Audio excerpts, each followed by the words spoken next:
Hi, it's me again with Corel Draw tricks and tips. Somebody sent me this really blurry photo, and it is not, I'm pretty sure it's not Corel Draw. I don't recognize some of the tool. Pretty easily done. It's really pretty easy.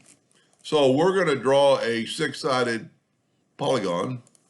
Set your sides on six sides. I'm going to go ahead and hit P, put it in the center of the page. Doesn't really matter. But then I'm going to Control D and make a duplicate. And while holding down the Shift key, I'm going to grow that block a little more. Now I'm going to take both the shapes. You can see you've got two objects selected. Go up to Effects and Blend and just blend them one time. That put it right in the middle and made everything even. Go to Object and break the blend apart.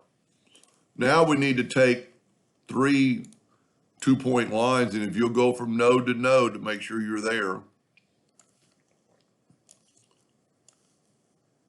And then we can delete some lines we know we're not going to need. We're not going to need that line or that line or that line to make up that cube. We can actually delete, the lines that make up this spot that's not there. And here's a pretty good tip.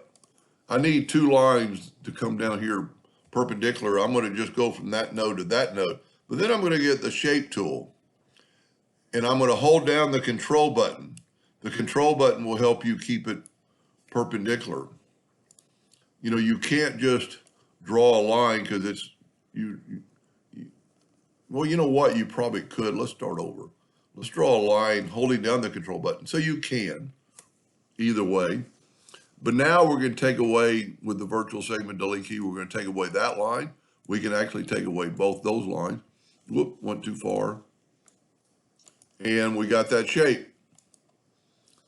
Now just use your imagination on color, and we're going to make these two sides darker, or these sides darker, and then maybe get a lighter green and do the top sides to make it kind of look like that. Now select it all and right-click your mouse, no outline. Pretty easy, pretty cool effect.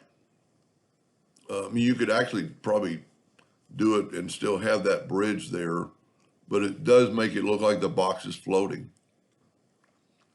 Anyway, I hope that helped them a little bit. Thank you for watching.